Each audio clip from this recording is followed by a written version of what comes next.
Have you noticed how you can take something extremely simple and make it into the most complicated thing that you have ever looked at?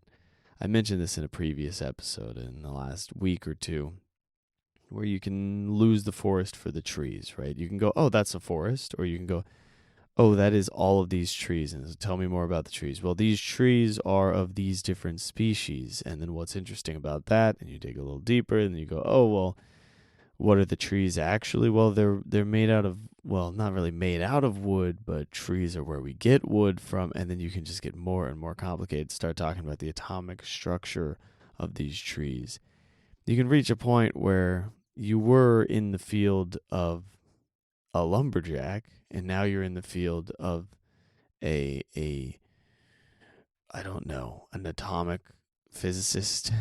You can get to an absolutely absurd degree of complexity with almost anything. And I want to explore the inverse of this a little bit, which I think might just be learning.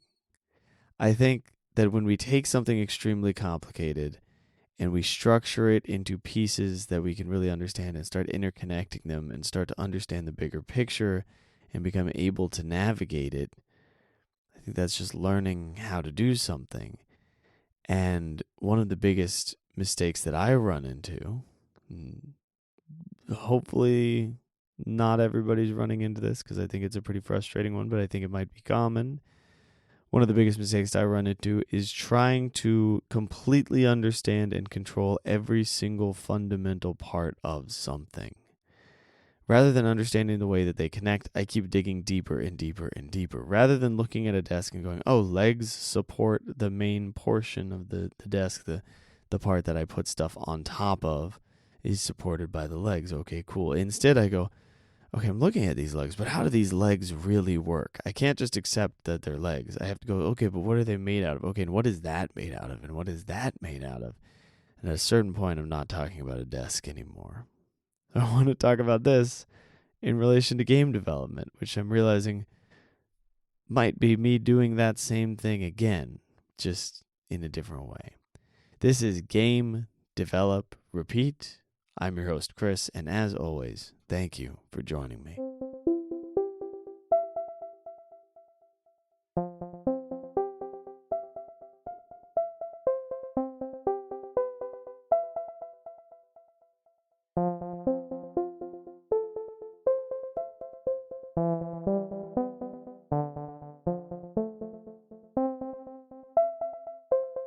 Here's a game that I was playing that somehow inspired this episode. It's called Fantasy Life I, or Fantasy Life 1, I assume. The Girl Who Steals Time, I think is the subtitle, something like that. Something about a girl and time. And I just picked it up because I was like, it's a grindy thing. It has fishing. I like fishing. And I dug deep enough on looking for fishing games that kind of have that MMO vibe but aren't. And this is what I ran into. So, picked this one up. Cool.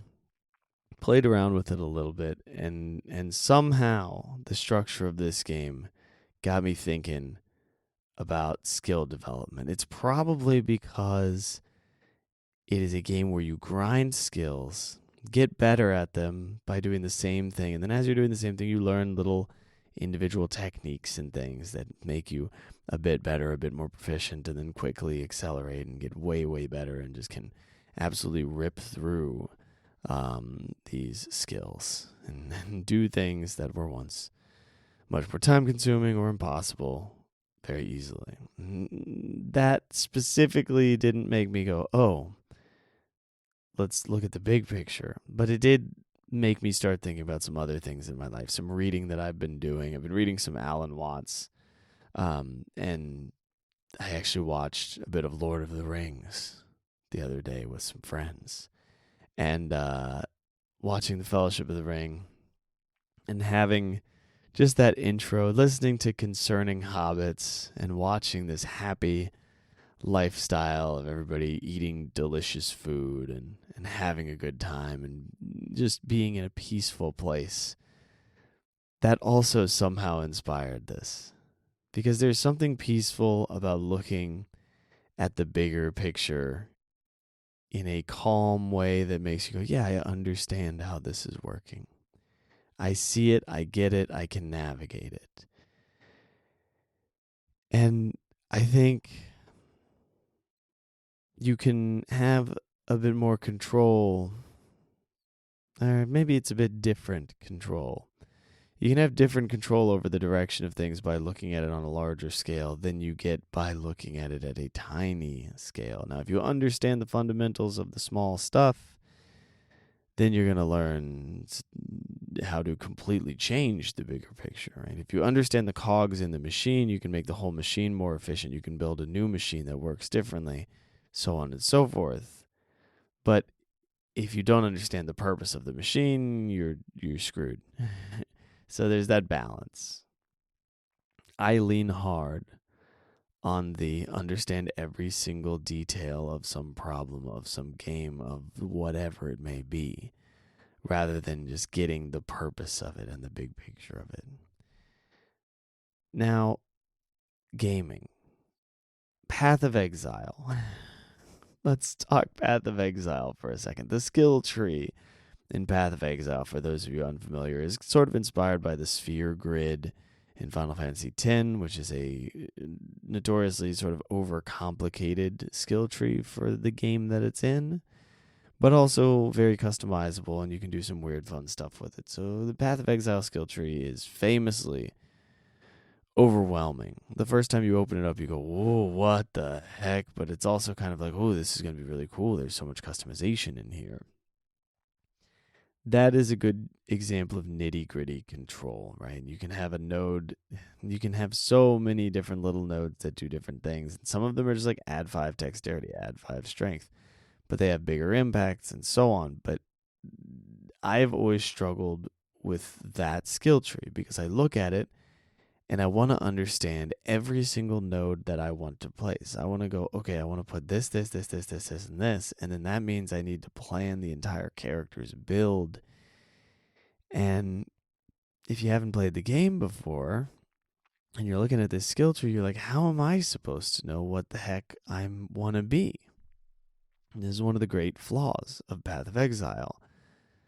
And that is that if you were just playing it for the first time, you don't really have a way of building a good character.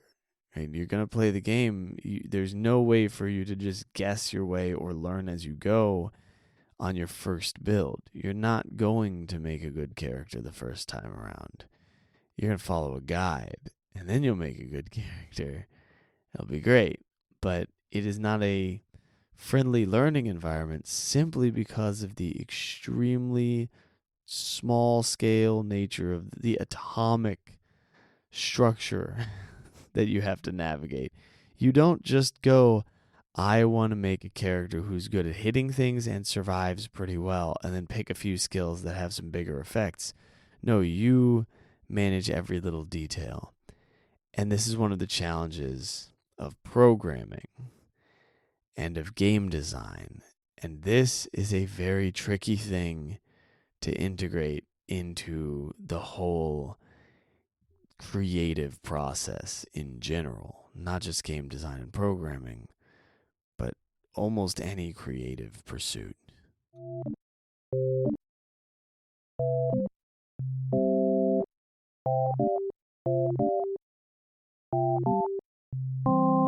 When I start developing a game, I usually have a big picture idea that I find extremely inspiring and exciting. When I write a book, or attempt to, that is much easier for me to navigate. I can look at that big picture and I can just start putting it into words. Boom, bam, done. And yeah, I have to go back and mess with it all, but I can throw down a draft because it's not as granular as programming. With programming and game design, you are controlling for everything that the player is going to control. You are controlling for everything that the computer is going to understand and move forward with, and you got to avoid all these bugs and so on and so on. And it gets extremely, let's say, atomic. It reaches this level of controlling the absolute fundamental laws of nature in a universe that you are creating. And that is challenging. Not necessarily because you have to control for every little tiny fundamental law, like you automate it, right? You get it set up so that it works the way you would expect it to work, and then you don't go mess with it unless you have to change something. And then you go, okay, fine, whatever. That's how it works. Oh, I do have to change something, and then we have a lot of problems. But as long as you don't have to change something and it's just working, then you can build on top of it and you can go towards the bigger picture. Game design, I think same thing. I think game design has a lot of the same problems that programming has, which is you have to decide how this character is going to interact with doors. You have to decide how this character is going to interact with anything and everything, and how the player is going to interact with the character, and so on and so on and so on, and think about how that's going to affect the player, like their psychology, the way that the game impacts them.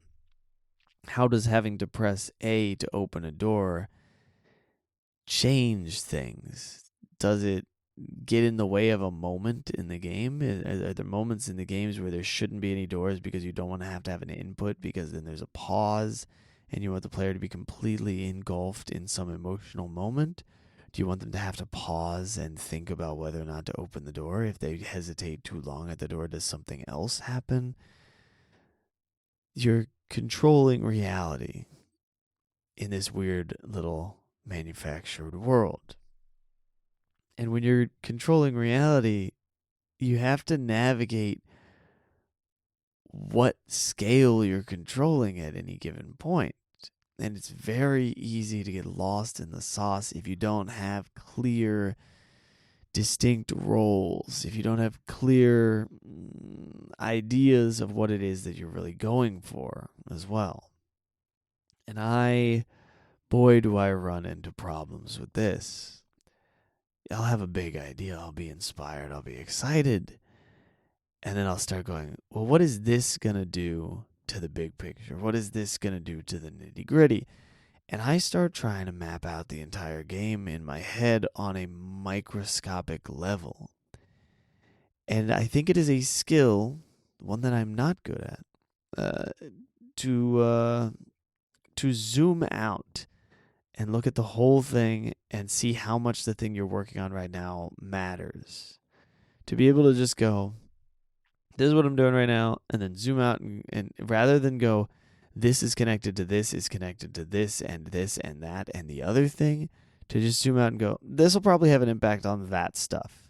And then look at that a little bit and go, okay, cool, got it. I'll make note of that. And then keep working on whatever you're working on.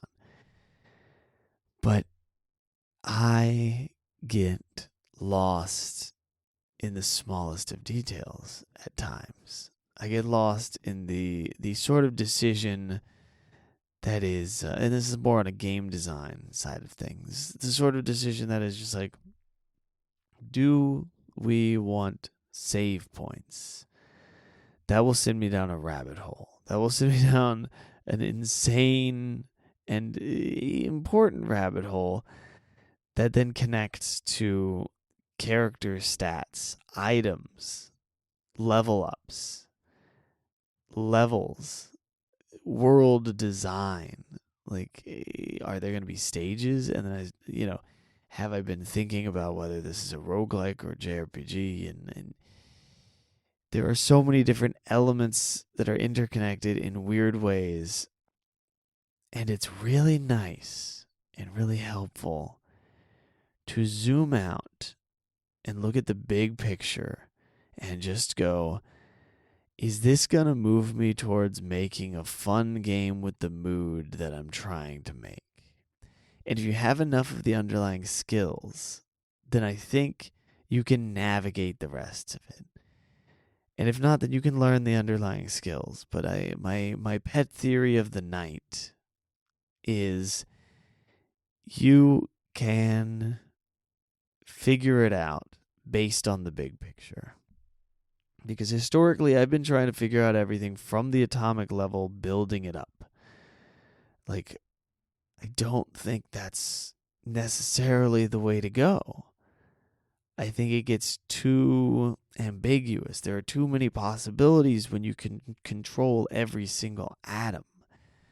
But if you just look at the big picture and say, no, we're building a desk, and then you get desk-like chunks, and you go, we're going to put these chunks together in a way that's kind of a desk. And then we're gonna figure it out, and then we're going to look at how we could have done it better, and so on. But I'm not going to get a bunch of sawdust and glue each piece of sawdust together piece by piece until I have made a leg for a desk, and then I have to make another leg that's identical to that one from another pile of sawdust. And then it turns out, once I start putting the top on the desk, oh, this sawdust isn't really working out that great. Now I got to reset everything. And I know this analogy is maybe not a one-for-one with programming or game design, and it may not be the most practical, useful analogy, but it is emotionally useful to me. It is useful to me on a larger scale. And that scale is essentially just, what am I focusing on when I'm working on a project? Am I focused, like, when I zoom out, how far am I zooming out? Am I focused on this chunk, this particular gameplay element? Or am I focused on what this thing is going to be? And how big of a project can I manage? I think that's very important. I don't want a massive, sprawling project all the time. Sometimes I want just a nice, neat project that I can zoom out on and go, okay, this is a nice, manageable chunk. And that's what I've been doing lately. And I think that's going to give me a mastery of the larger pieces that are still small enough to be worth manipulating. Not the atomic level of game design, but the chunks of wood that can be used to make a table or a desk or a chair. And the joints that the points at which you connect them. And whether you're using nails or wood joints or glue or whatever else. If I make smaller scale projects, then I get to understand how well those things connect, and so on and so on. I think what I'm really getting at here in this incredibly overcomplicated conversation about trying to simplify things and getting lost in the sauce and getting too focused on every individual piece of something, what I'm really getting at is it might all be way simpler than I think it is. Everything about game development, everything about creating something, everything about my pursuits, my interests, my passion for making things, it all might just be simple. It might be 10 times simpler than I ever thought it was. I look at it and I go, I really want to do this. This is going to be fun. I'm excited about this idea. And I look at every single detail of it. I get lost in it and I completely forget that I just really want to do this and it's fun and it's exciting and it's a cool idea. But if I reconnect with that, then the details, they kind of sort themselves out. I mean, they don't. In the moment, I've got to deal with all of that, and it sucks, and it's a pain, and it's miserable, and blah, blah, blah. But big picture, whatever. I zoom back out and I go, oh, I'm doing this thing, this cool thing that I was excited about. And it might just be that simple. I would like it to be that simple. I think about beginner's luck sometimes. This doesn't really apply to programming as much because of the nature of it. You don't really have beginner's luck when you do a math problem, you know? It's more of a physical skill thing. So you don't really have beginner's luck with programming. But it does get me thinking a lot about the nature of understanding something, the nature of learning a skill. And I think we get in our own way a lot. And that's why beginner's luck is such a thing.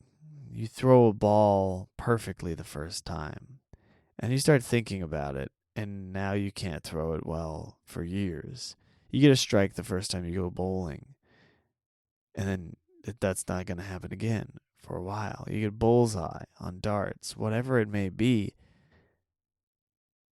It's a weird but consistent mechanism, right? We have a phrase for beginner's luck, and I don't think it's just out of weird jealousy for people who get a lucky shot when they're starting. I think it's because they're trying it the first time, and then every time after that, they're going to get in their own way.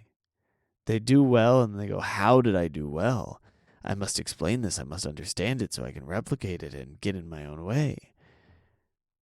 And that, to me, says a lot about trying to have that granular control over everything versus just looking at the big picture going, that's the goal, and going for the goal. Oh, I just want to hit bullseye. Boom, done. Can you maintain that kind of a mindset? Is it possible to get used to just zooming out and looking at the big picture and going, oh, this is what I want to do. Okay, cool. We're good. I hope so. That would be nice. But also, whatever. It's probably not that simple. I would like to focus less on the granular control of things, though, and just look at the big picture, because that is the part of creating something that I really love.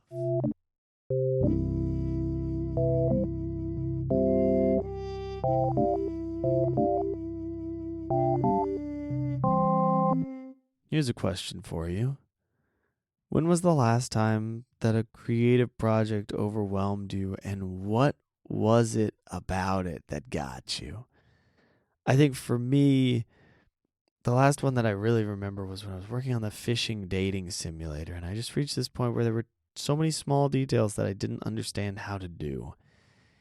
And I thought about the number of small things that I didn't know how to do, and then it stopped feeling possible, and I stepped away from it. I like that project. I think it's a cool project. But I realized that I had to shift away from it a little bit, partially because of what was going on in my life, just the amount of change that was happening, and partially because I didn't really know which direction I wanted to go with it. I got lost in the nitty-gritty details. So, there's my question for you. What was the last time that you got overwhelmed by a project, and what about it overwhelmed you? Alternatively, share a victory, because we don't need to be all depressing on this one.